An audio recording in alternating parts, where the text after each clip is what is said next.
आप सभी से अनुरोध है, विनती है कि सनातन धर्म को सख्ती से, मजबूती से पकड़े रहो। जो हमारे पूर्वजों ने कहा, भगवान श्री कृष्ण दूध खाते थे, मक्खन खाते थे और गौ पालन करते थे, तो करते थे। चाहे आज कोई तर्क दे दे, कुतर्क कर दे, कुछ भी कर दे, मेरे भगवान ने जो किया वो मैं भी करूंगा। कुछ समय पहले की बात है, विश्व में एक राष्ट्र था जिसको हिंदू राष्ट्र कहते थे, नेपाल। आज वो भी नहीं रहा। आज नेपाल भी हिंदू राष्ट्र नहीं रहा। एक भारत है जहाँ पे हिंदू रहते हैं और ये हिंदुओं का देश है, सनातन धर्मियों का राष्ट्र है। इसे तोड़ने के लिए, बिखराव लाने के लिए अनेक तरह की भ्रांतियाँ उत्पन्न की जा रही है। जैसे एक बहुत बड़ी भ्रांति पैदा की जा रही है, आपने भी शायद सुना होगा, कहते हैं ये कैसा धर्म है कि इसमें अनेक भगवान हैं, अनेक अनेक भगवान हैं। दूसरे धर्म को देख लो, एक ही भगवान है हमारे, हम एक को मानते हैं, और तुम्हारे में कैसे है कि अनेक अनेक भगवान हैं। ये कैसा धर्म है? लोग कंफ्यूज हैं। तो हम भी हिंदू जब सुनते हैं तो हमको भी लगता है ये ठीक नहीं है, अनेक अनेक भगवान है तो ठीक नहीं। मुझे से किसी ने मैसेज किया कि स्वामी जी हिंदू धर्म की बात करते हैं, सनातन धर्म की बात करते हैं, क्या आपको लगता नहीं है कि भगवान तो एक ही होना चाहिए, अनेक भगवान क्यों है? मैंने कहा कि कभी कोचिंग में जाते हो?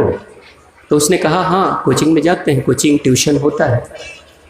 मैंने कहा एक टीचर पूरे कोचिंग को चला सकता है, एक टीचर कोचिंग को चला सकता है, ट्यूशन को चला सकता है, लेकिन किसी स्कूल और कॉलेज और यूनिवर्सिटी को चलाना होता है तो अनेक प्रोफेसर और टीचर की ज़रूरत पड़ती है। सनातन धर्म विश्व का वो यूनिवर्सिटी है धर्मों का, जहाँ से अनेक धर्म, पंथ और संप्रदाय पैदा होते हैं। सनातन धर्म में जितने भी देवी देवता हैं उस विश्वविद्यालय के प्रोफेसर्स हैं, लेक्चरर्स हैं। भगवान शिव हो, माँ पार्वती हो, भगवान गणपति गणेश हो, प्रजापति हो, हनुमान जी महाराज हो, ये सब के सब उस विश्वविद्यालय, सनातन धर्म के विश्वविद्यालय के प्रोफेसर और लेक्चरर्स हैं जो बच्चों को धर्म की शिक्षा देते हैं। तुम ट्यूशन और कोचिंग चला रहे हो, इसलिए अकेले एक ही भगवान तुम्हारा सबको चला रहा है। तो ट्यूशन चला रहे तो ट्यूशन ही चलाओ, अभी धर्म, सनातन धर्म को क्या समझोगे आप?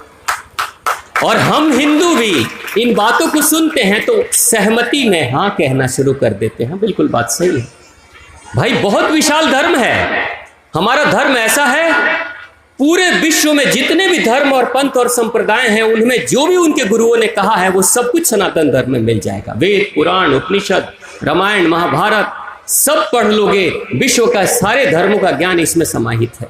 यानी यहीं से सारे धर्म उत्पन्न होते हैं और आगे की तरफ बढ़ते हैं। एक नई भ्रांति इस सनातन धर्म को एक बार क्षतिग्रस्त करने के लिए, अभी कुछ दिन पहले की बात है, मतलब सोचो कैसे कैसे षड्यंत्र चल रहे हैं सनातन धर्म के खिलाफ। प्रेम से बोलिए भगवान शिव शंभू की, सनातन धर्म की, मां भगवती की। विचित्र कहानी, आप सुनकर आश्चर्यचकित हो जाएंगे।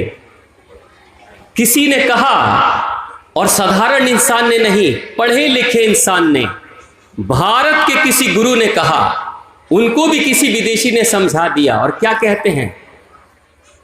भगवान श्री कृष्ण गौ माताओं का विरोध करते थे।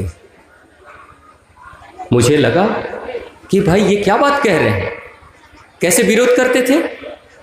ऐसे विरोध करते थे कि जब कभी भी कोई ग्वाला या ग्वालन जब अपने सर पे दूध का, दही का, मक्खन की मटकी लेकर जाते थे तो भगवान कृष्ण डंडे मारकर, पत्थर मारकर मटकी तोड़ दिया कर देते थे और कहते थे ये खाने योग्य नहीं है, ये पीने योग्य नहीं है, इसको जमीन पे गिरा दो, ये किसी काम का नहीं है। ये भारत में प्रचार किया जा रहा है। इसलिए वो लोग क्या समझा रहे हैं कि गौ पालन मत करो, गायों को छोड़ दो, गायों का दूध मत पियो। ये पूरे विश्व में प्रचार हो रहा है और भारत के लोग गौ पालन करते हैं, गौ का दूध पीते हैं। वो कहते हैं गौ पालन मत करो, दूध छोड़ दो। क्यों भाई? क्योंकि भगवान श्री कृष्ण ने मटकी को फोड़ा था। मेरे कानों पे भरोसा नहीं हुआ कि ये क्या बोल रहे हैं, पढ़े लिखे लोग ये बोल रहे हैं। आप जरा सोचिए भगवान श्री कृष्ण अगर दूध का विरोध करते तो भगवान श्री कृष्ण को गौपालक क्यों बोला जाता? जो भगवान गौपालक हैं, गोपाल के नाम से भगवान श्री कृष्ण को जानते हैं, अगर वो दूध का विरोध करते तो गौपालक नहीं बोला जाता। उनके भ्राता, उनके भाई को हलधर कहा गया। भगवान बलराम को हलधर कहा गया। हलधर का मतलब होता है जो अपने कंधे पे हल को धरता है, रखता है, उसको हलधर कहते हैं। हलधर मतलब किसान। एक भाई बलराम है जो किसान है, हलधर, और दूसरे भाई गौपालक हैं जो गौ माताओं को पालते हैं। और पूरी संस्कृति, भारत की पूरी संस्कृति, रीढ़ की हड्डी अगर कोई है तो वो किसान है, चाहे पशुपालक है या गौपालक है। भारत का पेट अगर कोई भर रहा है तो कोई ना कोई किसान होगा जो खेती में अनाज उपजा रहा है या गौ पालन करके दूध का सप्लाई कर रहा है और पूरे भारत का पेट भर रहा है। और इस भारत की संस्कृति को मिटाने के लिए ये लोग क्या प्रचार कर रहे हैं कि भगवान श्री कृष्ण ने मटकी को फोड़ा था। क्यों? क्योंकि ये गंदी चीज है, अच्छी चीज नहीं, इसको फेंक दिया करो। जबकि कथाएं ये भी कहती है कि भगवान श्री कृष्ण चुरा कर माखन खाया करते थे, ये भी कथा है, लेकिन उसको इनकार कर रहे हैं। और दूसरी सबसे बड़ी बात, सोचने की बात है, अगर भगवान श्री कृष्ण गौ पालन नहीं करते तो भगवान श्री कृष्ण के साथ जहां उनकी मूर्ति होती है वहां पे गौ माता की फोटो रहती है या मूर्ति रहती है ना? आपने देखा होगा, सबने देखा। कभी हमने भगवान श्री राम के साथ गौ माता को जोड़ा, भगवान परशुराम के साथ गौ माता को जोड़ा, भगवान शिव के साथ गौ माता को जोड़ा। भगवान शिव के साथ नंदी है, गौ माता नहीं है। जिस भगवान ने गौ माता की सेवा की है उसी के साथ गौ माता को जोड़ा है। भगवान श्री राम ने गौ माता की सेवा नहीं की, धर्म की स्थापना के लिए राक्षसों का नाश किया, तो भगवान श्री राम के साथ गौ पालन कहाँ जोड़ते हैं हम? और जिस श्री कृष्ण ने पूरे जीवन में, कहते हैं कि नंदग्राम में उस वक्त भगवान श्री कृष्ण जब थे 1 लाख गायों को पाला हुआ था, 1 लाख का। और उस भगवान श्री कृष्ण के बारे में कहते हैं कि भगवान श्री कृष्ण ने दूध का विरोध किया था, गौ पालन मत करो। यानी आज के समय के गौ पालकों को मना कर रहे हैं, गौ पालन करो मत करो। आपको पता है भारत में जब भगवान श्री कृष्ण का साम्राज्य था, जब भगवान श्री कृष्ण अपने लोगों को, अपनी प्रजा को रोजगार और व्यापार के लिए कहते थे, जब कोई इंसान आता था, गरीब इंसान आता था और कहता था प्रभु मेरे पास रोजी रोटी के लिए कोई बंदोबस्त नहीं है, पैसे कमाने के लिए, घर परिवार चलाने के लिए पैसे नहीं है, तो पता है रोजगार भगवान श्री कृष्ण कैसे देते थे? एक गौ माता दे देते थे। कहते थे जाओ इसको पालो, जाओ इसको पालो, और इसको पाल कर जो दूध निकले उससे दूध बनाओ, मक्खन बनाओ, दही बनाओ, उसको बेचो और अपने घर को चलाओ। यानी ग्रंथों में वर्णन कहीं आता है कि 3 लाख के आसपास गायों को उन्होंने अपनी प्रजा में बांटा था भगवान श्री कृष्ण।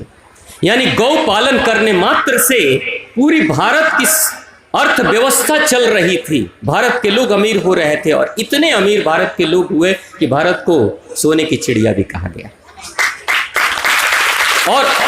और उस भगवान श्री कृष्ण को कहते हैं कि गौ पालन का विरोध भगवान श्री कृष्ण ने किया था। ये षड्यंत्र क्यों चल रहा है? आखिर भारत में गौ पालन का विरोध क्यों हो रहा है? दूसरा तर्क वो क्या देते हैं कि गौ माता के शरीर में जो दूध होता है ना, वो सिर्फ उसके बछड़े के लिए या बछिया के लिए होता है, इंसान के लिए नहीं होता। यानी गौ माता के शरीर में जो दूध बन रहा है वो सिर्फ अपने बच्चे के लिए, वो किसी दूसरे के बच्चे के लिए गौ माता दूध नहीं बनाती है। क्या आपको भी लगता है कि आपके घर में भी जो गौ माता है उसके शरीर से जो दूध निकलता है, सारा दूध क्या बच्चा पी जाएगा? आपको लगता है? आप किसान बैठे हुए हैं, आप सभी लोग बैठे हैं यहाँ पे, क्या सारा दूध गौ माता का बछड़ा पी जाएगा? पूरा पिला दोगे ना तो उसका पेट खराब हो जाएगा। होता है ना, पूरा पिला दोगे तो पेट खराब हो जाएगा। ये बुद्धिजीवी लोग को ये बात समझ में नहीं आ रही है कि क्षमताएं घटाई या बढ़ाई जाती है। हम साधारण इंसान हैं, साधारण इंसान की तरह खान पान करते हैं तो हमारी कुछ क्षमता है। जैसे मान लो कि मैं, एक समय था मैं वेट लिफ्टिंग करता था, मैं वजन उठाता था, और धीरे धीरे मैं 100 kg का, 100 किलो का, 1 क्विंटल का वजन मैं उठा लेता था। लेकिन अब मैं वो अभ्यास नहीं करता हूँ, तो 40 किलो वजन उठाना भी मेरे लिए मुश्किल है, लेकिन मैं 100 किलो भी उठाता था। यानी कि इंसान अपना खान पान बदल कर, एक्सरसाइज करके अपनी क्षमता को बढ़ाकर वो 100 किलो पे भी मैंने खुद किया था। आज फिर से करूंगा, हो सकता है 3, 4, 5 महीने के बाद मैं 100 kg फिर से उठा लूंगा। एक गौ माता है, आप साधारण खाना दोगे तो हो सकता है सुबह शाम मिलाकर वो 2 लीटर दूध दे या 3 लीटर दूध दे। आप अगर बेहतर खुराक दोगे, उसे बेहतर चूना वगैरह दोगे जिसमें कि कैल्शियम है, चोकर दोगे, सब्जियां दोगे जैसे कि हरी सब्जियां, हरे पत्ते दोगे, तो हो सकता है वही गौ माता जो 2 लीटर देती है वो 10 लीटर भी देने लगे। होता है ना, क्षमताएं बढ़ाई जाती है ना। अगर क्षमता बढ़ा दी गई, एक किसान अपनी गौ माता को बेहतर खुराक देकर उसकी क्षमता बढ़ा देता है, और बछड़े की आदत है सुबह और शाम मिलाकर 2 लीटर पीने की, तो बछड़ा जिस दिन गौ माता 10 लीटर दूध देगी, बाकी का 8 लीटर कहाँ जाएगा? बाकी का 8 लीटर कहाँ जाएगा? तो ये लोग क्या कह रहे हैं कि गौ माता जो दूध देती है सिर्फ बछड़े के लिए देती है। और दूसरा विचित्र तर्क देते हैं, कहते हैं कि सिर्फ मनुष्य है जो जानवरों का दूध पीता है, सिर्फ मनुष्य है जो जानवरों का दूध पीता है, कोई दूसरा पशु पक्षी या कोई भी जानवर अपनी मां के सिवा किसी और का दूध नहीं पीता। ठीक है, जैसे शेर का बच्चा शेरनी का दूध पीता है, जैसे गौ माता का बच्चा गौ माता का दूध पीता है, कुतिया माता का बच्चा जो छोटा बच्चा है कुत्ता है वो अपनी माँ का दूध पीता है, बिल्ली का बच्चा बिल्ली का दूध पीता है। क्या आपने नहीं देखा है कि बिल्ली की माँ अगर बिल्ली मर जाती है तो गौ माता का दूध पिलाकर बिल्ली को पाल लिया जाता है? क्या उस समय क्या वो गौ माता का दूध बिल्ली नहीं पीती है? अगर कुत्तिया जो माता है वो मर जाती है तो छोटे छोटे कुत्ते के बच्चे को जिसको आप पाल कर रखते हो, क्या गौ माता का दूध पिलाकर नहीं पाल लेते हो? जिस समय कई ऐसी माताएं हैं, कई ऐसी स्त्रियां हैं जो बच्चे को जन्म दे देती है लेकिन शरीर में दूध नहीं बनता है, तो क्या उस समय गौ माता का दूध पिलाकर बच्चों को पाला नहीं जाता है?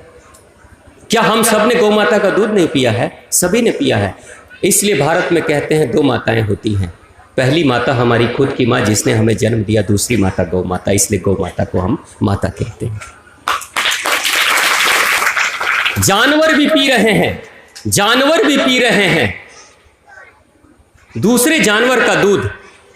अभी कुछ दिन पहले एक बछड़ा, उसका वीडियो आया था मेरे पास। बछड़े की मां मर चुकी है और बेचारे को दूध नहीं मिल रहा है।